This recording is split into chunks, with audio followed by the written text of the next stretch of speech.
A paz do Senhor, meus irmãos, tudo bem com vocês? Eu espero que você esteja bem. Eu sou o pastor Heraldo e nós estamos aqui para trazermos aqui um estudo, versículo por versículo, dentro da referência que vai ser trabalhada nesse próximo domingo, na lição de número 6, que será dada no próximo domingo. Nós vamos falar sobre os cuidados com a intenção do coração. E o texto que vai ser trabalhado vai ser de Mateus capítulo 5, do versículo 21 até o versículo 48, o contexto da lição de número 6. Nós queremos aqui, através desta pré-aula, deste vídeo, trazermos aqui um estudo, versículo por versículo, especificamente aí, desse capítulo 5, dos versículos 21 até o capítulo 48. Você pode aí pegar a sua Bíblia, um caderninho de anotações, uma caneta, para a gente poder aí aprender um pouquinho juntos aqui sobre esses versículos, porque aí eles vão ser trabalhados na lição, e quando a gente for para a lição, a gente já vai estar com certeza aí mais inteirado do texto. Amém? Então, vamos ao nosso texto propriamente dito, texto de referência comentado versículo por versículo, Mateus capítulo 5, versículo 21 ao 48. Versículo 21. Vocês ouviram o que foi dito aos seus antepassados? Não mate. Se cometer homicídio, estará sujeito a julgamento. Quero frisar aí com vocês a palavra vocês ouviram, porque na época a maioria das pessoas eram assim analfabetas, né? E elas aprendiam a Torá, a Bíblia.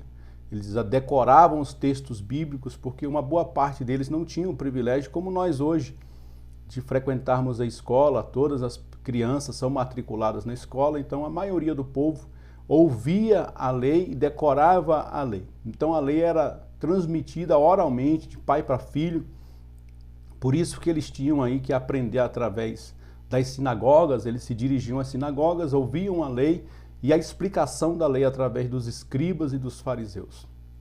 E aí Jesus vai começar a confrontar aquilo que eles tinham aprendido. Vocês ouviram dos escribas, vocês ouviram dos fariseus, e ele vai começar a confrontar com o espírito da lei, com aquilo que está de fato inserido na lei e acabou sendo, com o tempo, sendo maculado, manchado pela tradição dos escribas.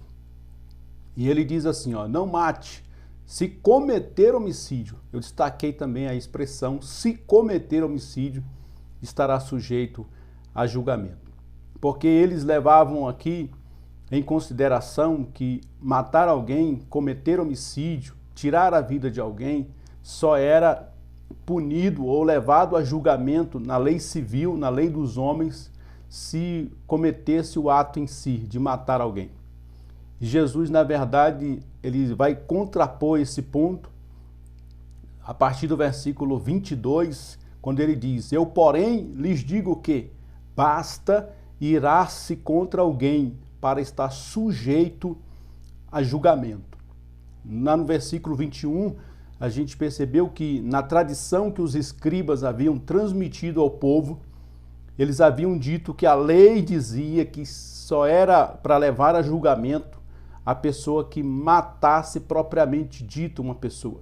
Mas Jesus está aqui trazendo o espírito da lei, interpretando, dizendo que se alguém odiar o seu irmão, se irá contra o seu irmão, esta pessoa já está sujeito ao julgamento. Não o julgamento da lei civil criada pelos homens, porque na lei que os homens criaram, na lei civil, só quem de fato tirasse a vida de uma pessoa iria a julgamento na lei dos homens. Mas Jesus está dizendo aqui que se alguém se irar contra o seu próximo, contra o seu irmão, essa pessoa já está passiva de julgamento perante a lei de Deus. Quem xingar alguém de estúpido corre o risco de ser levado ao tribunal. Quem chamar alguém de louco corre o risco de ir para o inferno de fogo. Essas expressões que eu coloquei em vermelho, estúpido e louco, lá no original está raca. Essa expressão estúpido é raca. Na verdade, essa expressão é quando uma pessoa está irada, ela vai progressivamente aumentando o nível do seu ódio, da sua ira, até levar essa pessoa a morte, a cometer o homicídio em si. Mas até o homicídio, que para eles era o ato final, era o único digno de ser julgado pela lei civil, na verdade Jesus vai graduando aqui. Se a pessoa chama uma de estúpida, ela está tirando a importância que cada ser humano tem. Porque, na verdade, chamar alguém de estúpido, de raca, é denegrir a imagem daquela pessoa. É chamar aquela pessoa de estúpida, você está anulando a dignidade que o ser humano tem. E aí você, tirando a dignidade da pessoa, você está aos poucos ali matando a pessoa no seu coração. E aí faltaria apenas e tão somente matar ela fisicamente. Mas aí a pessoa não vai matar essa outra fisicamente por causa do julgamento dos homens, pelo medo de ser julgado pelos homens. E o Senhor Jesus está dizendo aqui que quando a gente já começou com a ira lá atrás do nosso coração, nós já estamos passivos de sermos julgados aí pela lei de Deus. Porque, na verdade, a lei visava proteger a vida. Eu não mato uma outra pessoa não porque eu tenho medo de ir a julgamento dos homens. Nós não devemos matar uma outra pessoa qualquer, porque a vida dessa pessoa é importante. Jesus está destacando aqui que a lei visa proteger a vida, não proteger ao meu medo de ser julgado pelos homens. Na verdade, quando eu me iro, eu já estou passivo de ser julgado pela lei de Deus. Na verdade, a lei, quando ela diz para a gente não matar o outro, ela está protegendo a vida do outro contra a minha ira. Por isso que eu devo controlar a minha ira, controlar essa minha indignação contra outra pessoa, eliminar ainda quando está no meu coração, porque para que isso se torne um objeto de homicídio contra uma pessoa, o Senhor Jesus disse que isso daí já foi cometido o pecado lá dentro do meu coração e eu já estou passivo de ser condenado ao fogo do inferno, porque eu tirei a dignidade daquela pessoa dentro do meu coração, eu já odeio, eu já estou irado e eu só não mato, eu só não tiro a vida daquela pessoa por medo da justiça dos homens. Mas na verdade, embora a justiça dos homens só é aplicada em caso de morte física, literal, Jesus está dizendo que na lei de Deus, se a gente odiar o nosso irmão, a gente já está passivo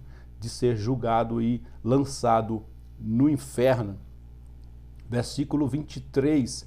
Portanto, se você estiver apresentando uma oferta no altar do templo e se lembrar de que alguém tem algo contra você, deixe sua oferta ali no altar, vá reconciliar-se com a pessoa e então volte a apresentar sua oferta.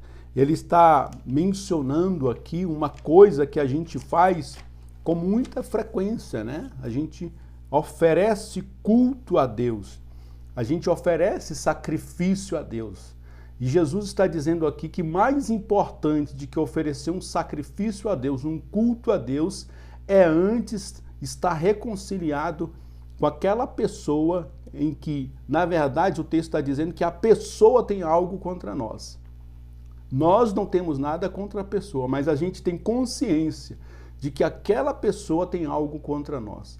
Então Jesus orienta antes de oferecer um culto, antes de oferecer uma oferta no culto, antes de se dirigir ao templo para adorar a Deus, nós devemos voltar nessa pessoa, reconciliar com essa pessoa e depois, somente depois, é que a gente pode ir ali oferecer um culto ou uma oferta a Deus. Deixe a sua oferta, essa expressão aí, abre aspas, a reconciliação com o irmão é mais urgente do que o rito e o culto no templo, pois sem essa reconciliação, o culto seria uma hipocrisia. Oferecer um sacrifício a Deus, porque todo culto é sacrifício. Oferecer uma oferta, oferecer uma adoração a Deus, estando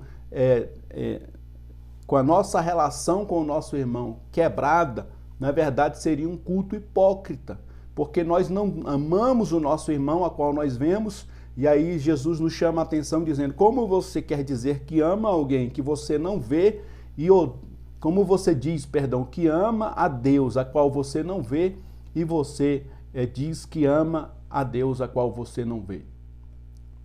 Na verdade, isso seria uma hipocrisia. Portanto, os princípios a serem observados são reconciliação antes do sacrifício ou do culto formal, misericórdia antes do rito, moralidade antes da religiosidade, afeição filial antes do dever, perdão pessoal antes do perdão divino, corretas relações humanas antes das corretas relações com Deus, honestidade e bondade para com os homens antes do recebimento da bondade de Deus. Então vá, reconcilie-se com seu irmão e volte e ofereça essa oferta a Deus. Toda oferta que for dada a Deus, temos de lembrar primeiro como que está o nosso irmão. Jesus nos ensinou isso na oração do Pai Nosso. Toda vez que a gente nos apresentar a Deus em oração e chamar a Deus de Pai, ele diz que a gente deve chamá-lo de Pai Nosso. Ou seja, toda vez que nós chamamos Deus de Pai, nós estamos dizendo que nós somos irmãos. E se nós somos irmãos, a pergunta que Deus vai fazer para nós é: cadê o seu irmão na sua oferta? Cadê o seu irmão no seu culto? Cadê o seu irmão nas suas orações? Sempre Deus vai buscar saber de como anda o nosso culto, assim como ele cobrou de Caim, quando ele pergunta: Caim, cadê o seu irmão, Caim? Onde está o seu irmão aí na sua oferta? Tá? Que nós possamos praticar a misericórdia e a justiça antes de oferecer um culto a Deus, até porque nós só estamos oferecendo um culto a Deus porque nós primeiro fomos alcançados pela misericórdia divina. Versículo 25. Quando você e seu adversário estiverem a caminho do tribunal, acertem logo suas diferenças. Do contrário, pode ser que o acusado o entregue ao juiz e o juiz a um oficial e você seja lançado na prisão. Verso 26, eu lhe digo a verdade, você não será solto enquanto não tiver pago o último centavo. A pessoa tem uma demanda com a outra e ela tem uma oportunidade de resolver essa demanda antes de chegar nos tribunais. Porque depois que chegar nos tribunais, a misericórdia, o arrependimento já não terá mais valor. Então, por isso que ele está dizendo e nos incentivando a nos reconciliar com os nossos irmãos, uns com os outros, antes das demandas chegarem na mão da justiça. Porque lá na justiça, quando essa demanda chegar na mão dos juízes, os juízes vão estipular a cobrança até mesmo de centavos romanos, de míseros centavos vão ser cobrados da gente. E a gente deveria ter buscado reconciliar com o nosso irmão, arrepender, pedir perdão, abraçar, reconciliar com ele antes dessa demanda chegar nos tribunais. E toda essa demanda muitas vezes seria resolvida apenas com um pedido de perdão. Me perdoe o que eu te fiz, nós vamos nos reconciliar, vamos acertar as nossas demandas, as nossas queixas aqui entre nós, porque quando chegar na mão do juiz, no tribunal, já não haverá mais perdão. Cada um centavo o juiz vai demandar da causa. Versículo 27 e 28, vocês ouviram o que foi dito? Não cometa adultério. Eu, porém, lhes digo que quem olhar para uma mulher com cobiça, já cometeu adultério com ela em seu coração. Olha o que eu destaquei desse versículo 27. Não cometa adultério. É igual a outra expressão, não mate. Então, para o judeu que estava trazendo a interpretação da lei para as pessoas e ensinando a lei para as pessoas, eles só colocavam como ato de punição o ato em si. Então, se você matar, se você adulterar, você está passivo de punição. Na verdade, Jesus está dizendo aqui que matar alguém ou cometer adultério, na verdade, a punição não deve acontecer por causa somente do ato em si. O ato em si deve ser punido. As leis civis, elas são boas, elas protegem a vida, protegem a honra, protegem a propriedade. A lei civil é importante, a lei civil é boa. Mas antes da lei civil vem a lei de Deus, que está protegendo a dignidade da pessoa quando a gente não mata e está protegendo a dignidade do casamento quando a gente não adultera. Na verdade, eu não adultero não por medo da punição do apedrejamento, porque o adultério naquela época era passivo das pessoas serem apedrejadas publicamente. Então eu não cometo adultério não por medo do apedrejamento, eu não cometo adultério porque a família é uma instituição divina e nós vamos trabalhar para honrar a família que Deus estabeleceu, que o que Deus juntou, em homem nenhum separe, seja de forma alguma. Mas aí Jesus vai trazer o contraponto aqui quando ele diz: eu, porém, lhes digo que quem olhar para uma mulher com cobiça já cometeu adultério com ela no seu coração. Porque nós olharmos para uma pessoa do sexo oposto acidentalmente, achando bonita, isso é perfeitamente normal para nós, mas a cobiça, o desejo dentro do coração, o relacionamento que é praticado dentro do coração, essa cobiça é condenada por Jesus. Eu não fui atrás, não consumei na prática por medo do apedrejamento. Eu não consumei por medo da lei civil que diz que eu ia ser apedrejado, mas eu já consumei dentro do meu coração.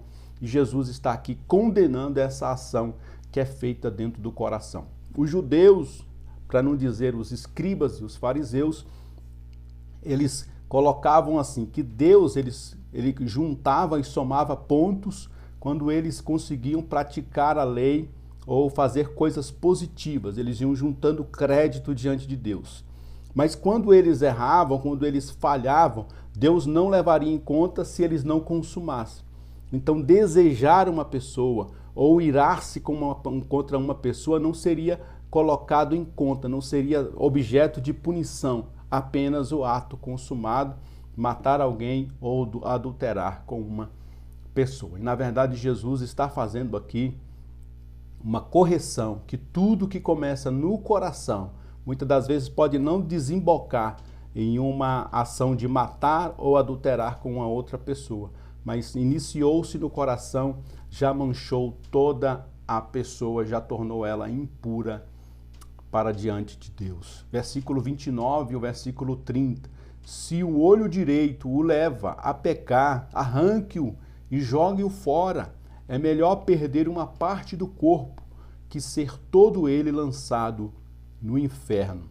E esse versículo 29 e 30, ele vai se espelhar um com o outro. Na verdade, ele só muda a expressão olho e a outra expressão a mão, mas na verdade a ideia é a mesma. E se a mão direita o levar a pecar, corte-a e jogue-a fora. É melhor perder uma parte do corpo que ser todo ele lançado no inferno.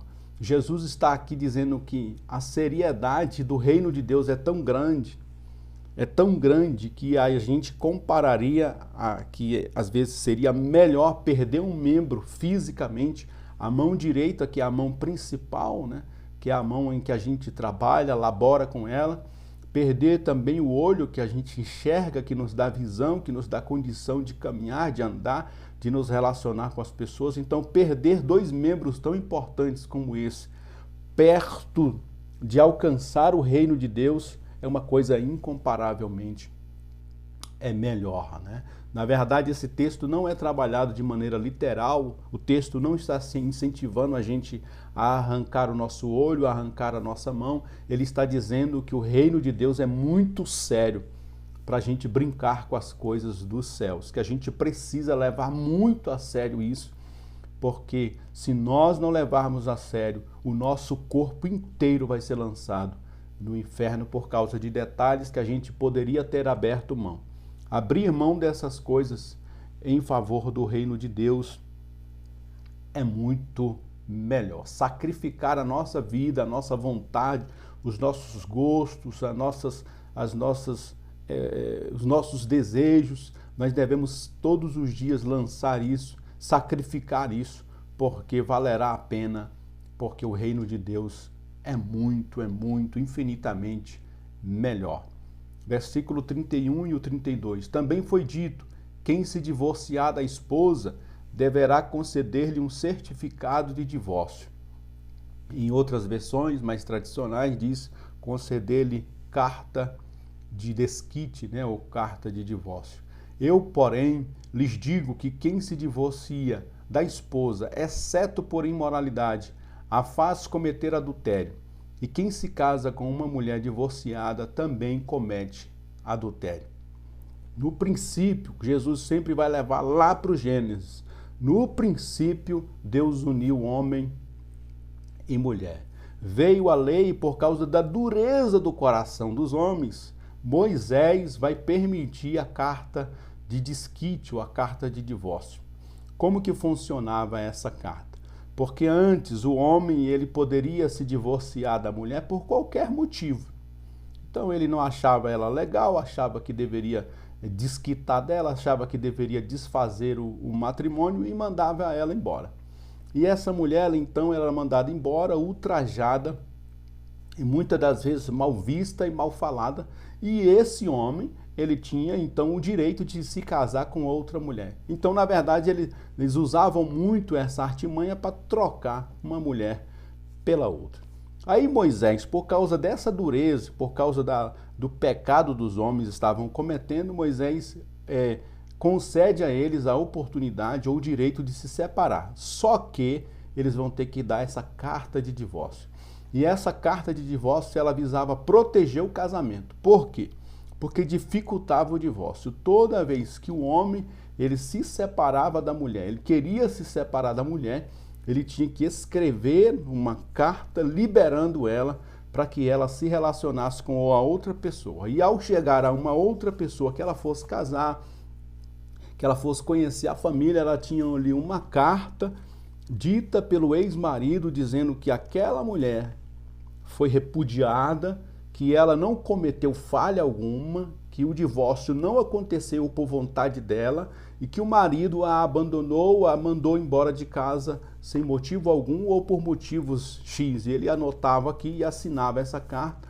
E de posse dessa carta, essa mulher então poderia se relacionar com outras pessoas e se casar.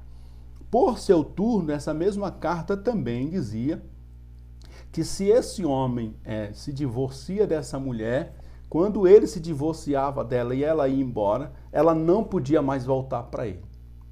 Então, dificultava, ele pensaria 2 vezes antes de mandar ela embora, porque se ele se arrependesse, a carta também já dizia, estava estabelecido na lei que ele não poderia contrair novo matrimônio com ela. Então ele pensaria 1000 vezes antes de mandar essa mulher embora, porque em primeiro lugar ele teria que escrever os motivos que ele estava mandando ela embora, e em segundo lugar, se ele se arrepende, ela já não pode mais ser esposa daquele marido. Então, visando a proteção do casamento, Moisés permite essa carta de divórcio, porque eles estavam ali praticamente bagunçaram toda essa questão do casamento, estavam levando de qualquer forma, qualquer motivo para o judeu que não quisesse permanecer casado com a mulher, qualquer motivo era motivo dele divorciar dela. Agora, com a carta de divórcio, ficava mais difícil, ficava mais amarrado. Mas mesmo assim, eles ainda arrumavam um jeito e colocavam lá na carta os motivos dele e mandava e repudiava as suas esposas. Jesus está dizendo aqui, olha, vocês não vão repudiar a esposa de vocês não vão se separar de maneira alguma, exceto relação sexual ilícita, né? Adultério, relação extraconjugal. Então, se uma pessoa, um dos pares, praticou uma relação fora do casamento, esse casamento pode ser desfeito. Jesus nunca disse que deverá ser desfeito. Ele está dizendo que se for para separar por causa da dureza do coração dos homens, então neste único caso de relação extraconjugal, as pessoas podem se separar. Mas na verdade Jesus está dizendo que se houver o perdão, esse casamento deve ser restaurado. Se houver perdão, esse casamento deve permanecer. Mas se não tiver jeito, se não tiver como se juntarem essas pessoas, mas nesse caso, então o casamento pode ser desfeito. De outra forma, qualquer outra forma de desquite, de divórcio, um casal se separando que não seja por relações extraconjugais, todas as partes, seja o homem ou a mulher, as duas partes, ao se casarem de novo com outros cônjuges, estarão cometendo adultério. Essa é uma lei muito pesada, né? A gente hoje vê as pessoas se separando porque diz que não tem compatibilidade de gênero, se separa por causa de finanças, se separa por causa de familiares, se separa por causa do físico, se separa por causa de diversos motivos. E a Bíblia está dizendo que tanto o homem como a mulher que se separaram, que se divorciaram, que não foi por relação extraconjugal, relação sexual extraconjugal, os dois estarão cometendo adultério e estarão perdidos, estarão sendo submetidos ao julgamento do inferno, porque Deus está aqui protegendo o casamento. O que Deus uniu, não separe o homem. Vamos para frente, versículo 33, 34, 35, 36 e o 37. Vocês também ouviram o que foi dito a seus antepassados. Não quebre seus juramentos, cumpra os juramentos que fizeram ao Senhor. Eu, porém, lhes digo que não façam juramento algum. Não digam juro pelo céu, pois o céu é o trono de Deus. Também não digam juro pela terra, pois a terra é onde descansa os pés do Senhor. E não digam juro por Jerusalém, pois Jerusalém é a cidade do grande rei. Nem sequer digam juro pela minha cabeça, pois vocês não podem tornar branco ou preto um fio de cabelo sequer. Quando disserem sim, seja de fato sim. Quando disserem não, seja de fato não. Qualquer coisa além disso vem do maligno. O judeu, ele tinha uma categoria de juramentos, né? Então, se ele queria fazer com que aquela verdade que ele estava dizendo, verdade entre aspas, né? Que aquilo que ele estava dizendo fosse com mais crédito, ele jurava por Deus.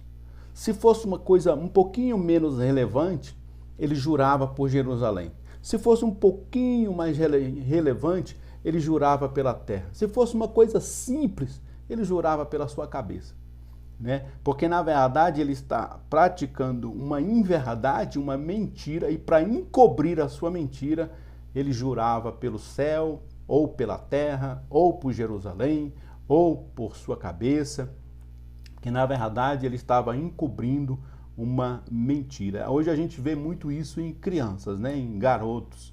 Quando a mãe pega o menino fazendo alguma coisa, e para ele escapar ali da punição, de levar uma surra da mãe e do pai, ele diz, eu juro, eu juro, eu juro, eu juro. Ele fica jurando, eu juro pela minha avó, eu juro pela minha mãe, eu juro pelo meu pai. Ele fica espraguejando, por quê? Porque ele quer encobrir uma inverdade. Porque, na verdade, a gente deveria ser sincero. Que, meu filho, você que quebrou esse copo? Ele diz, sim, mãe, fui eu. Assume a responsabilidade. Se for para apanhar, vai apanhar. Se não for para apanhar, não vai apanhar. Na verdade, a nossa palavra deve ser uma palavra reta. Ou é sim ou é não. O que passar disso é procedência do maligno. Por que é procedência do maligno? Porque, na verdade, o Satanás é que usa de engodo, de engano. Ele ludibridia as pessoas, engana as pessoas para que, através das artimanhas dele, uma mentira vire verdade. Então, na verdade, Satanás é mentiroso, ele é o pai da mentira, mas muitas coisas que ele prega como verdade. Mas para aquilo ser acreditado, dado crédito, ele mascara, ele vai colocando ardis. E assim também é a palavra dos homens aqui dessa época que Jesus está condenando. Eles incrementaram, através dos juramentos, aquilo que deveria ser dito por um homem justo, um homem que segue a lei. É sim, é não, é não, é sim. O que passar disso vem do maligno. Vamos para frente aqui, Mateus capítulo 5, versículo 38, 39, 40 e 41. Vocês ouviram o que foi dito, olho por olho, dente por dente. Essa é, de fato, a descrição da lei que a gente chama de lei de Talião, né? Que é a lei da justa retribuição. A lei que permitia a pessoa, sim, se vingar da outra pessoa na proporção que ela foi ofendida. Então, se foi ofendida com faca, vai ser com faca. Se foi com ferro, vai ser com ferro. Se foi com pedra, pode ser com pedra. Mas Jesus está dizendo assim: eu, porém, lhes digo que não se oponham ao perverso. Se alguém lhe der um tapa na face direita, ofereça também a outra. Essa expressão, oferecer, você leva um tapa e oferece a outra face. Na verdade, quando a gente leva um tapa de um lado, qual é o nosso direito? É revidar. Então, quando uma pessoa bate no seu rosto, ela já está esperando que você vá bater nela também. Então, toda vez que alguém bate na nossa face e a gente seguir esse versículo e oferecer a outra, a pessoa possivelmente não vai bater em você novamente. Porque o direito seu era revidar, e você abriu mão desse direito de revidar. O direito seu era dar um tapa na mesma proporção, mas você abriu mão do direito de se vingar, e ali quando uma das pessoas cede, acabou a demanda. Oferecer a face para bater do outro lado é dar fim nas demandas, é acabar com aquela contenda. Aquela contenda acabou, passou. Encerrou aquela contenda porque você abriu mão do direito de retribuir a pessoa na mesma medida. Óbvio que a justiça, a lei está aí para retribuir a ação de um homem. Então, se você está com um objeto na mão e uma pessoa vem e lhe furta este objeto, o Estado tem o direito de punir aquela pessoa que te roubou, que te furtou, que subtraiu alguma coisa de você. Mas Jesus está nos ensinando aqui que do nosso coração o perdão já foi dado. A demanda por nossa conta não existe mais. Aquela pessoa já está perdoada. E aí a gente aprende com o nosso próprio Deus que nós tínhamos demandas eternas com o nosso Deus. Nós havíamos pecado contra Deus, nos afastado de Deus, e mesmo assim Deus se aproximou de nós, nos trouxe para perto e nos reconciliou consigo através do seu Filho amado, Jesus. Versículo 40, se você for processado no tribunal e lhe tomarem a roupa do corpo, deixe que levem também a capa. Se alguém o forçar a caminhar 1 milha, com ele caminhe 2. Vamos no versículo 40 primeiro. Se você for processado no tribunal e lhe tomarem a roupa do corpo, deixe que levem também a capa.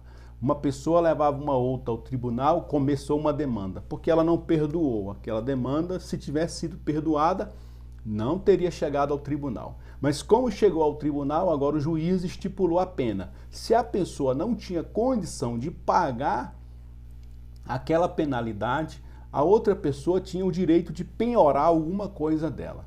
Jesus está usando aqui a imagem da capa, que era um elemento de proteção, porque em Israel fazia um calor terrível durante o dia. Às vezes chegava a 40, mais de 40 graus durante o dia. Mas à noite chegava a um frio intenso de quase 0 graus. Então quase todas as pessoas tinham uma capa para se proteger do frio. E aí quando uma pessoa que tinha uma demanda contra outra e o juiz mandou retirar a capa dessa pessoa, a lei também, para proteger aquela pessoa que perdeu a causa, dizia que ele deveria ir até aquela pessoa que perdeu a causa, tomar a capa dele, levar para dar como garantia do pagamento, mas ao final do dia ele deveria devolver a capa para aquela pessoa não ficar desabrigada no frio. E aí essa demanda sempre existiria. Alguém vai atrás de mim, toma a minha capa, eu fico muito revoltado com isso. No final do dia ele devolve, no outro dia ele pega de novo e aquela demanda nunca vai se acabar. Quando Jesus diz assim, ó, se ele for contra você e quiser tomar a sua capa, faz o seguinte, pega também a sua parte de baixo, pega a sua túnica, que é a roupa de baixo, tome a sua túnica, tire ela e dê para o seu inimigo e fale para ele, pode levar a capa, pode levar a túnica, pode levar o que quiser, mas a minha demanda com você encerra por aqui. Então, na verdade, nós devemos buscar a reconciliação a qualquer custo com os nossos irmãos ou com os nossos inimigos. Nós devemos a todo custo reconciliar com eles, porque assim também Jesus fez conosco quando nós o ofendíamos, estávamos contrários a ele, contrários à sua lei. Ele veio, morreu em nosso lugar e nos trouxe de volta para perto de si. E aí, continuando essa mesma ideia, Jesus continua no versículo 41 dizendo: se alguém o forçar a caminhar 1 milha com ele, caminhe 2 milhas. Como funcionava isso aqui? Quando um mensageiro chegava no local, o criado da casa que estava recebendo aquele mensageiro tinha que caminhar uma distância X até o mensageiro, pegar as bagagens dele, carregar tudo que ele tinha, carregar no ombro e trazer para dentro da casa e dar abrigo para aquela pessoa. Na maioria das vezes, como era uma função feita pelo criado, os criados iam murmurando, achando ruim, porque estavam indo até lá, vai caminhar no sol 1 milha, vai trazer esse material, essa bagagem, então ele já ia reclamando. O que Jesus está dizendo? Se alguém disser para você caminhar 1 milha, já vai na sua mente, na sua cabeça, para você caminhar 2, ou seja, seja grato pelo que você tem. Caminhe 2 milhas. Se a gente pensar assim, olha, o meu chefe me mandou eu caminhar 1 milha, mas eu vou propor no meu coração que se precisar eu vou caminhar até 2 milhas. Então tudo que for abaixo de 2 milhas eu vou ser grato. Se eu caminhei 1 milha, eu estou grato a Deus. Se eu caminhei 1,5 milhas, eu estou grato a Deus. Se eu caminhei meia milha, estou grato a Deus. Se eu dei 10 passos a mais, eu estou grato a Deus. Se eu dei 10 passos a menos, eu estou grato a Deus. Isso vai levar uma pessoa a possuir um coração grato, porque ela vai receber sempre mais do que aquilo que propôs no seu coração. Eu propus no meu coração a andar 2.000 passos.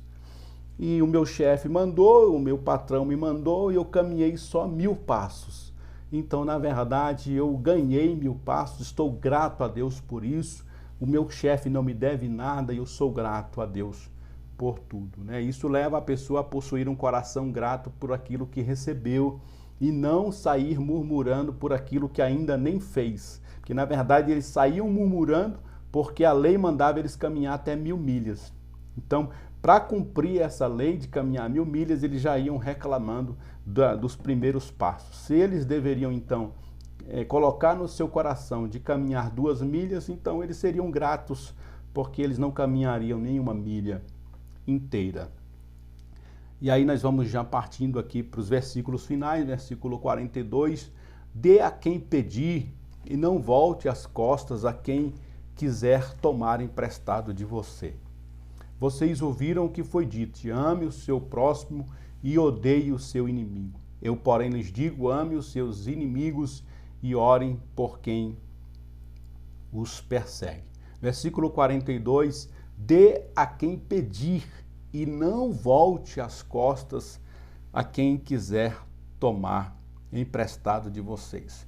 Os judeus nessa época aqui estavam praticando aquilo que a lei de Deus havia proibido eles de fazer, que é cobrar juros dos seus irmãos, né? Uma pessoa que estava passando por uma necessidade, procurava ali o seu amigo, o seu irmão, e ali a pessoa era explorada, era cobrado juros daquela pessoa, porque na verdade ela não queria ajudar, e aí para não ajudar, uma das formas de você mandar aquela pessoa voltar sem aquele valor era cobrar uma taxa abusiva de juros, né? E a pessoa às vezes desistia de pegar emprestado. E Jesus está nos orientando que a gente deve emprestar, deve doar às pessoas sem esperar nada em troca. Porque o nosso coração tem que ser como o coração de Deus, que doou ao seu próprio Filho, doou para que morresse em nosso lugar sem esperar a nossa retribuição. Deus envia Jesus ao mundo para morrer por nós e ele não enviou esperando que a maioria da humanidade retribuísse como uma oferta de gratidão a Deus, que voltasse para Deus, que se dirigisse para Deus. Não, de maneira nenhuma. Ele simplesmente ofertou o seu Filho para nós, para morrer em nosso lugar. Assim também devemos fazer com aquelas pessoas que vierem até nós e pedirem alguma demanda. A gente atende elas sem esperar nada em troca. Assim como nós recebemos de Deus, e nós devemos proceder com o nosso próximo sem pedir garantias de que ele devolva a quantia emprestada. Verso 43, vocês ouviram o que foi dito? Ame o seu próximo e odeie o seu inimigo. Eu frisei essa expressão, odeie o seu inimigo, porque na verdade essa expressão em vermelho, odeie o seu inimigo, foi acrescentada pela tradição dos escribas e fariseus. A verdade é que a lei de Deus manda a gente amar o nosso próximo. Aí os escribas e fariseus acrescentem, odeie o seu inimigo. E aí Jesus vai fazer a correção do versículo ou do texto da lei, quando ele diz, eu porém lhes digo, amem os seus inimigos e orem por quem os persegue. Porque ele vai colocar como o nosso próximo, inclusive o nosso inimigo. Quem é o nosso próximo? Inclusive o nosso inimigo. Pode ser um amigo, pode ser um inimigo, o nosso próximo é o nosso próximo. É a pessoa mais próxima da gente, é essa pessoa, não só um judeu. O judeu não é o meu amigo porque é judeu. O gentio não é meu amigo porque nós somos gentios juntos. Nós somos o próximo do judeu, do gentio, do grego, do romano. Todos são próximos uns dos outros. Jesus aqui quebra a barreira que havia sido estabelecida na interpretação da lei. Os judeus aqui estavam colocando o perdão, a reconciliação apenas entre os judeus e desprezando todos os outros povos. Os outros povos mereciam ser odiados e nós vamos amar apenas os patrícios. Jesus está quebrando isso aqui, trazendo de volta o espírito da lei que mandava a gente amar todas as pessoas, de todas as raças, tribos, línguas e nações. Versículo 45 ao 48, para a gente encerrar esse vídeo. Desse modo, vocês agirão como verdadeiros filhos de seu Pai, que está nos céus, pois ele dá a luz do sol, tanto a maus como a bons, e faz chover tanto sobre justos como injustos. Jesus está nos demonstrando que Deus, se fosse mandar a chuva somente sobre os judeus, o resto do mundo estaria perdido. Porque para eles, Deus amava apenas os judeus porque seguiam a lei. E Jesus está dizendo, olha, Deus manda chuva sobre judeus e não judeus, sobre justos e sobre injustos. Se amarem apenas aqueles que os amam, que recompensa receberão? Até os cobradores de impostos fazem isso, ou fazem o mesmo. Se cumprimentarem apenas seus amigos, que estarão fazendo demais? Até os gentios fazem isso. Portanto, sejam perfeitos como perfeito é seu Pai Celestial. Jesus aqui nesses dois versículos, 46 e 47, coloca os judeus em uma saia muito justa, né? Num beco sem saída. Porque eles odiavam os gentios, os publicanos, os cobradores de impostos, os pecadores. E Jesus está dizendo assim, olha, lá entre o meio dos publicanos, eles amam os seus pares. Lá no meio dos gentios, eles amam os seus pares, vocês sabiam disso? Lá entre eles se amam. Então você que diz que ama a Deus, que segue a lei de Deus, você fazer só isso não basta. Amar a quem nos ama é tranquilo. O problema em demonstrar o verdadeiro amor, ou o verdadeiro espírito da lei, é amar as pessoas que nos aborrecem, que nos fazem mal. E isso demonstra o verdadeiro sentido da lei. Portanto, sejam perfeitos como perfeito é seu Pai Celestial. Amém, meus irmãos? Deus abençoe a todos. Nós vamos deixar aqui essa aula com essas explicações, tá bom? Para usarmos aqui como subsídio para essa lição, que é a lição do próximo domingo, lição de número 6. Nós vamos falar aqui com os cuidados com a intenção do coração. Jesus vai confrontar o ensino dos escribas e fariseus com a verdadeira essência da lei. Que nós possamos nos debruçar, coloco aqui esse vídeo para te ajudar e a gente também vai lançar uma aula aqui também para os irmãos poderem acompanhar aqui essa revista aí com mais subsídios que nós vamos lançar aqui. Também, para você que é novo no nosso canal, a gente grava todas as semanas o comentário também da revista dos nossos jovens e também da revista dos nossos adolescentes, adolescer mais de 12 a 14 anos, tá bom? Você que é novo no canal, não deixa de curtir aí os nossos vídeos, de compartilhar nos grupos da IBD da sua igreja. Nós estamos aqui todas as semanas gravando aulas aí para ajudar aí de alguma forma os irmãos que estão à frente das salas de aula e estão dando aula nas escolas bíblicas espalhadas pelo nosso querido Brasil. Deus te abençoe e lembre-se sempre, juntos somos mais fortes. Amém, meu irmão. Fique com Deus.